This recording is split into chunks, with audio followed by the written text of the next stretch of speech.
of the agricultural sector.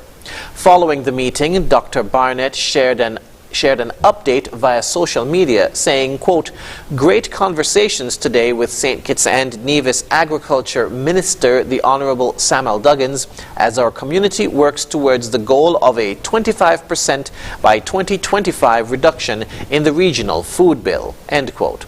Minister Duggins said the meeting is evidence that the government is, quote, "eager to chart a way forward to ensure that our federation is meeting its local and regional goals and obligations," end quote. He also placed emphasis on the importance of having access to quality nutritious food by noting that it is, quote, "fundamental to human existence," end quote. And finally, on the national scene, the St. Kitts Electricity Company has announced a series of planned electricity outages this coming week for various areas from 9 a.m. to 3 p.m. According to a statement on Monday, Lower Bayview housing will be affected. On Tuesday, the areas affected will be Mulfill Housing, Molyneux Phillips, and Upper Bamboo Terrace. The areas affected on Wednesday will be White House, Upper Monkey Hill, OG Gut, Stapleton, Cedar Grove, Parry, and Gundo Field. On Thursday, Newton Ground will be affected by the planned electricity outage. Skellex says the outages are necessary to perform maintenance as part of their efforts to improve reliability. Coming up after the break, we'll have another look at some of the stories from the past week. Stay tuned. Black Friday deals start now, only at Courts Optical. Save up to 80% off your purchase. Get the latest in eyewear fashion with frames starting at just $99. Payment plans available from 3 to 24 months. Schedule your appointment online today on www.courtsoptical.com. It's easy and convenient. Black Friday sale starts now with up to 80% off frames as low as $99. Only at Courts Optical. Value you can see.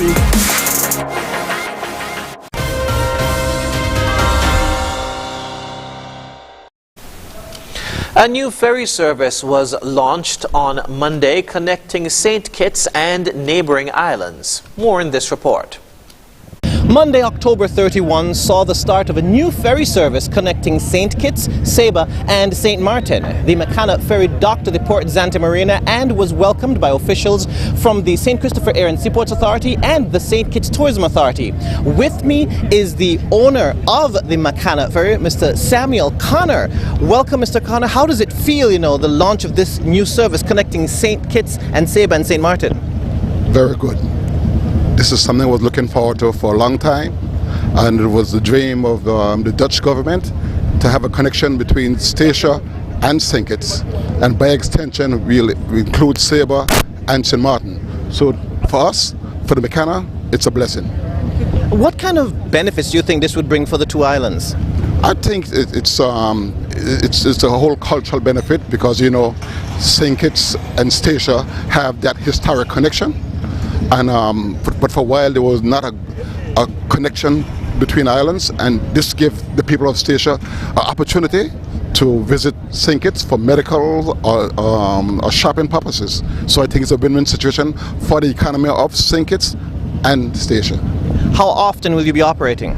We'll be operating twice, so 4 trips a week, twice on a Friday and twice on a Monday.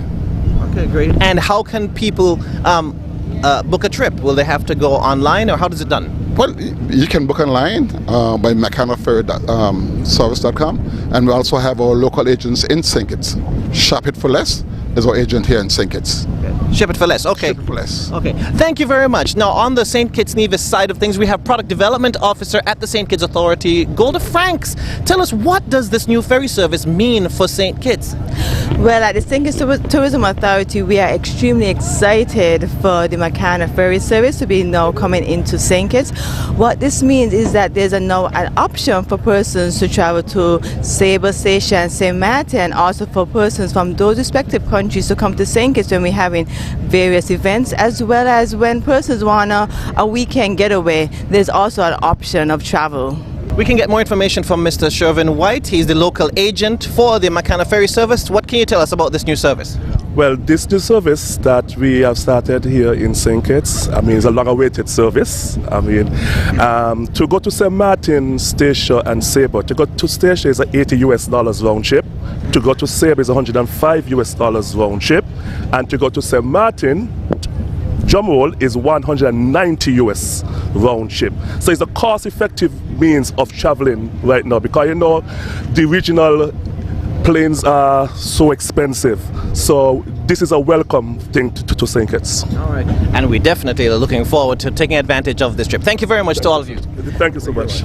I've been speaking with several officials connected to the launch of this new Makana ferry service connecting St. Kitts, Sabre and St. Martin. It officially kicked off on Monday, October 31. Reporting from the Port Zante Marina for ZIZ News, I'm Jason Davis. Businessman Peter Khoury, MBE, has constructed a monument as a tribute to acknowledge and honor the arrival and significant contributions of the first Lebanese traders to St. Kitts and Nevis. More in this report. The monument, which is located on Mr. Khoury's property at the entrance of the Frigate Bay Main Road and the corner of Seabreeze Crescent, bears the names of the Lebanese families who arrived in St. Kitts and grew their families and built businesses. Mr. Khoury said he decided to have the monument built to record the difficulties endured by these families who traveled to a foreign land and succeeded as accomplished businessmen. I did it as a mark. We have so many things. You have monuments with World War II. I'm not comparing them. But I did it because, first of all, it would mark the origin. You have Lebanese here, how they got here and when they got here, and the conditions of the hardships that they had in starting business. Little English known, My dad was about 18 years old, and the only one of 6 children to leave the family and come to St. Kitts penniless, and most of them had no money, little or no money. Mr. Khoury estimates that the first Lebanese family arrived in St. Kitts in the early 1800s. He gave a brief history of the arrival of the first Lebanese and where they established businesses.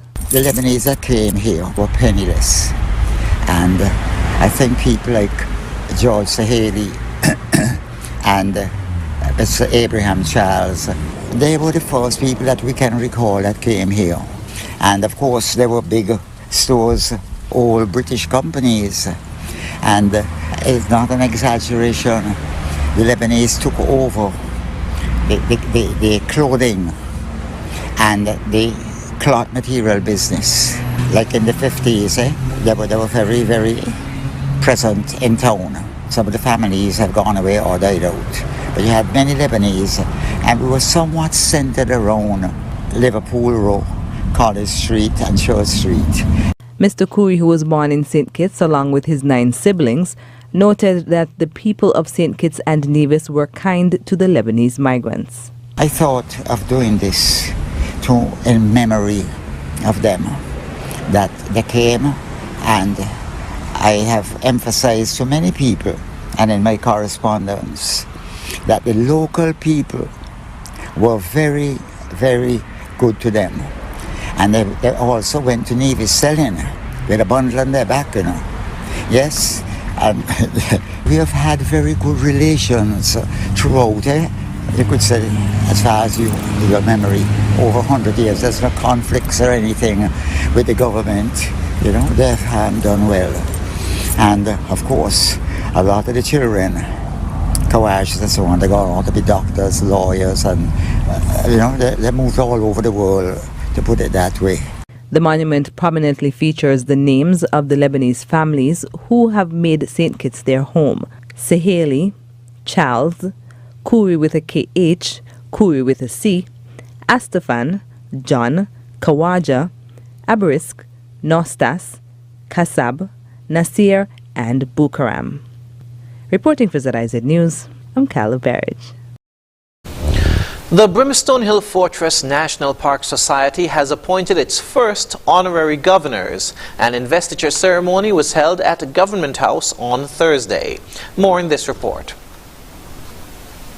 first 5 honorary governors of the Brimstone Hill Fortress National Park Society, Sir Tapley Seaton, GCMG CVO QCJP LLD, who was unable to attend, Sir Edmund Lawrence, KCMG GCMG OBE CSMJP, Kenneth Martin, MBE MH, Gloria Wilkin, and Larry Amony. General Manager of the Brimstone Hill National Park Society, Percival Hanley, informed that the annual general meeting of the Brimstone Hill Fortress National Park Society earlier this year, the council agreed to invoke one of its articles for the very first time, which made allowance for the appointment of honorary governors. For each honorary governor, the citation for honorary governor was read and a medal pinned. Know all who read these presents that whereas the Articles of Association of the Brimstone Hill Fortress National Park Society permit the appointment, and whereas the members of the society have in a general meeting held on 24th March 2022 authorized the Council of Management to confer the title of honorary governor. Now therefore, the Council hereby appoints Sir Edmund W. Lawrence, KCMG, GCMG, OBE, CSM, JP, Honorary Governor of the Society. And all members of the Society are hereby charged ever to receive and honor him as such. Given under our hands this 3rd day of November 2022 and signed by D. Michael Morton, CBE, JP, President, and Michael M. Martin, JP, Honorary Secretary. President of the Council, D. Michael Morton, CBE, JP, said as members of the Council of Management of the Society, the honorees shared in making policy decisions that guided the development of Brimstone Hill. As a fiscally viable, accessible, historic site for almost 60 years. And much of that is due in no small part to the unwavering dedication of a few people who served the organization voluntarily over the years. They demonstrated true passion and a vision for the park that saw it elevated to the coveted status of a UNESCO World Heritage Site. Even today, their interests and commitment are unwavering. And we, the Council, understanding the organization would not be where it is today, but for their sterling contribution, unanimously agreed that they deserve lifetime recognition. Prime Minister Honorable Dr. Terence Drew congratulated the honorary governors, noting that they are deserving of this recognition. Our Brimstone Hill Fortress National Park is known as the Gibraltar of the West Indies. When I hear the word Gibraltar, it conjures up notions of strength, support, steadfastness, and longevity. These superlatives and more aptly describe the 5 honorees we are here to celebrate today. So I am delighted to be here with you to celebrate these 5 long-standing members of the Brimstone Hill Fortress National Park Society who will now become honorary governors of the society.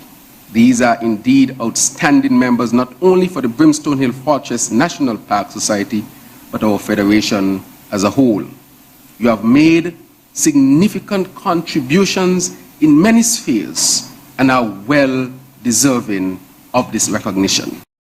The Brimstone Hill Fortress National Park Society began in 1965 for the main purpose of restoring, preserving, and managing Brimstone Hill Fortress National Park. After the break, St. Lucia targets regional market for banana exports, and death toll for Tanzania plane crash rises. Stay tuned.